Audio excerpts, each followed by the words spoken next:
ये कहानी एक दलित महिला की है जो अपने घर से शौच के लिए जा रही थी।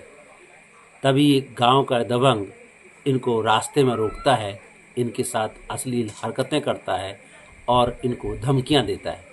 जी हाँ दोस्तों, नमस्कार। मेरा नाम है कुलदीप कुमार और आज हम आपके साथ एक कहानी, एक घटना साझा कर रहे हैं। ये घटना जालौन जिले के बंगरा थाना क्षेत्र के अंतर्गत आती है। वहाँ की रहने वाली एक दलित महिला जिसका पति बाहर मेहनत मजदूरी करके गुजारा करता है, पत्नी अपने घर में बच्चे के साथ अपनी ज़िंदगी गुजारती है। लेकिन पति बाहर है तो लोग समझते हैं कि इनका कौन है अब, और उनके साथ इस तरह की घटनाएं घटती हैं। आज उस पीड़िता के साथ बातचीत करेंगे और जानेंगे घटना की सच्चाई क्या है, आखिर हुआ क्या था इस केस में। केस को लेकर के अभी लगभग 3 से 4 महीने होने जा रहा है। अभी क्या क्या हुआ है पर्द आपको बताएंगे, कौन कौन से सेक्शन लगे। लेकिन पहले घटना की सच्चाई जानते हैं। जिस महिला के साथ जो शौच क्रिया के लिए बाहर जाती है और उसके साथ ये घटना घटती है, आप क्या घटना घटी थी आप बताइए। हम लैट्रिन जा रहे थे तो हमसे बोले थे कि तुम कहाँ हमसे क्यों डरती हो। फिर मेरा उनने हाथ पकड़ लिया है, वो अपनी तरफ खींचने लगा। हाँ, तो मैं डरन के मारे भाग के हाथ छुड़ा के निकली। वहाँ से एक आ रहा था आदमी, अपनी बुजुर्ग रखा था।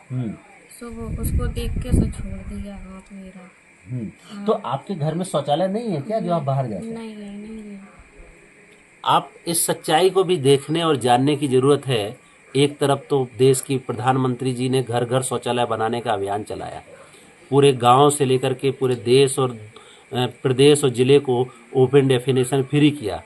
लेकिन जालौन जिले के बंगरा की रहने वाली एक दलित महिला जिसके घर में आज तक शौचालय नहीं बना और उसकी वजह से वो बाहर शौच के लिए जाती है, तभी उसके साथ ये घटना घटती है। कौन इसका जिम्मेदार होगा? सरकार ने तो चिन्हित किया था, फिर इस परिवार को शौचालय क्यों नहीं मिला? तो आपको ये शौचालय क्यों नहीं मिला? आया नहीं आपके पास? तो कितने और मतलब कि जिस दिन आप गए थे कितने बजे की घटना है? 9 बजे की बात थी। 9 बजे गए थे।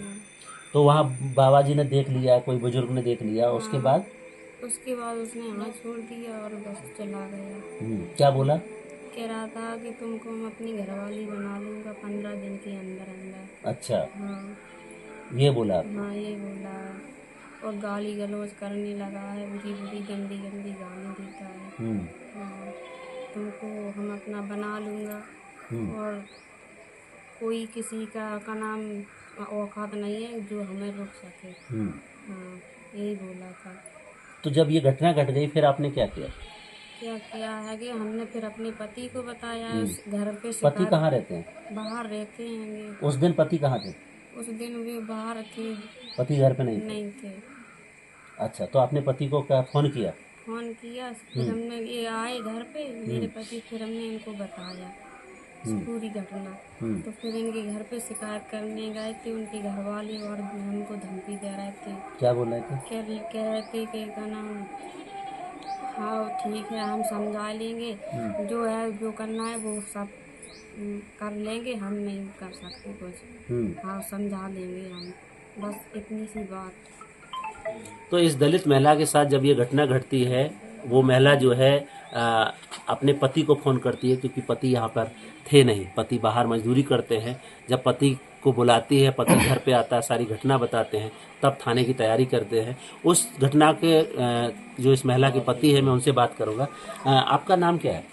जी कल्लू है। कल्लू। क्या घटना घटी, आपको कब पता चला? जब इन्होंने बताया तो हम आप कहाँ थे? काम पे आते थे। कहाँ पर काम करते हैं? जी करौदी में काम कर रहा थी, ईंट गारा। ईंट गारा। जी, तो जब आपको पता चला फिर क्या हुआ? उनके घर गए। आप घर आए, हाँ पत्नी से बात किया, हाँ। फिर?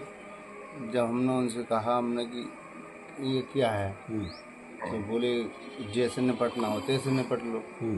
फिर मारा पिट्टी वही था। अच्छा। और उन्होंने उठा के पटका भी।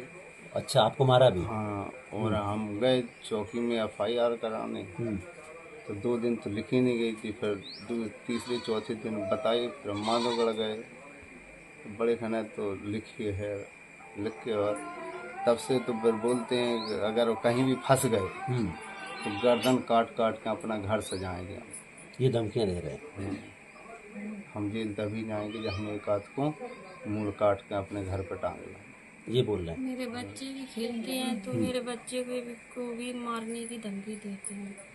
यहाँ का नाम है, यहीं पे खेलते हैं शंकर जी को, तो वहाँ पे खेलते हैं तो शाम बच्चों के भी मेरे को क्या कि तुम्हारे 2 बच्चे हैं तो दोनों को भी मार देंगे। तो आप सुन रहे हैं, इस भय और आतंक के माहौल में ये परिवार, दलित परिवार जो इस गांव में संघर्ष कर रहा है। पति मजदूरी करता है, बाहर जाता है, पत्नी घर पे रहती है, घर में शौचालय है नहीं, बाहर शौच के लिए जाती है, तो ये घटना घट जाती है। और उसके बाद उसके पति को पीटा, पति के पीटने के बाद उनको धमकियां दे रहे हैं कि हम आपको देख लेंगे। पुलिस आई, उसके बाद क्या हुआ? तो साहिब फिर साहब फिर तुझे डरने लगे, अच्छा। जीव भकन लगे, तो फिर बड़े थे ना, तो पकड़ा धकड़ी गई, तो ले गए थे उन लोगों को। फिर इनके पिताजी ने कहा एक दिन पी के दारू, बोले अगर तुम ज़्यादा दिक्कत में आए तो समझ लेना तुम लोगों की गर्दन काट काट के अपना घर सजाएंगे हम कुल्हाड़ियों से। हमने की तो साहब भाग आए। फिर हमने की बात सुन के अपने किवाड़ लगा लिए। सो रात भर तो जगना पड़ता साहब, पता नहीं कितने टाइम कॉलेंटर से चढ़े यहाँ।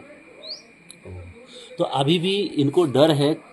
ये दोनों पति पत्नी, पति जो उनके बता रहे हैं कि रात भर साहब डरना, जगना पड़ता है, सो नहीं पाते हैं क्योंकि डर लगा रहता है कि किसी के दिन वो घर पे ना आ जाए और कोई घटना घटित ना कर दें।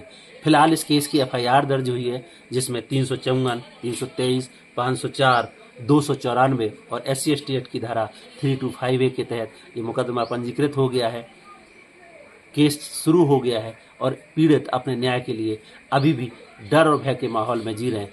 आप ये बताइए कि ये घटना होने के बाद किस किस तरीके की आपको धमकियां या चुनौतियां मिल रही हैं? क्या बोला जा रहा है? बस जी कह रहे थे आप कि जिस दिन अगर ज़्यादा दिक्कत में अगर आ गए तो हम जब ही जाएंगे जेल, जब हम ला के जाएंगे एक आध दो को। मतलब मारने की धमकी दे रहे हैं। तो इसको लेके आपने कहीं शिकायत करी? आपने कहीं हमने पत्र- नहीं करी साहब। नहीं करी। तो आपको डर नहीं लग रहा है? डर तो साहब यही लग रहा है कि अगर हम कहें तो कहें कौन से आप, भाई सुनने वाला नहीं है कोई। सुनने वाला नहीं है। तो आप सुन रहे हैं, पीड़ित तो कह रहा है कि हमारी कोई सुनने वाला नहीं है।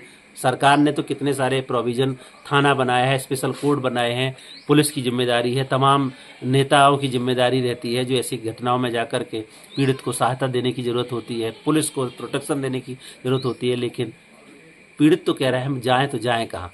तो आप क्या चाहती हैं इस केस में? क्या क्या आपकी मांग है? हमारी मांग का मुकदमा जारी रहेगी। मुकदमा जारी रहे, लड़ना चाहती है, समझौता नहीं करेंगे? नहीं। आप बताइए क्या करेंगे? अगर दबाव पड़ता है तो आप समझौता करेंगे, लड़ोगे? नहीं, अगर वो मारना चाहते तो मुझे मार डालना है। लेकिन समझौता नहीं करेंगे। तो आप सुने, मारना है मार दीजिए, लेकिन समझौता नहीं करेंगे क्योंकि ये हमारी इज्जत और सम्मान की लड़ाई है।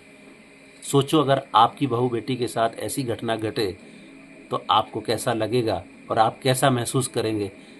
एक परिवार, दलित परिवार जो इतने कमजोरी, आर्थिक स्थिति की तंगी के कारण जूझता है, मेहनत मजदूरी करके परिवार का भरण पोषण करता है, और उसी की पत्नी, उसी के बच्चों के साथ जब ऐसी घटनाएं घट जाए तो वो कैसे अपने आप को सरवाइव करेगा? आज डर के माहौल में वो रहते हैं, रात को नींद नहीं आती कि शायद कोई घटना ना घट जाए, और आज भी इंतजार है कि कोई तो सुनेगा। कानून में वो ताकत है जो हमें न्याय दिलाएगा। उसी कानून के भरोसे न्याय की आस में बैठा ये दलित परिवार सरकार से भी गुजारिश करता है कि साहब कुछ भी हो जाए, आरोपियों को पकड़ के जेल भेज दीजिए, हमें सम्मान दिला दीजिए।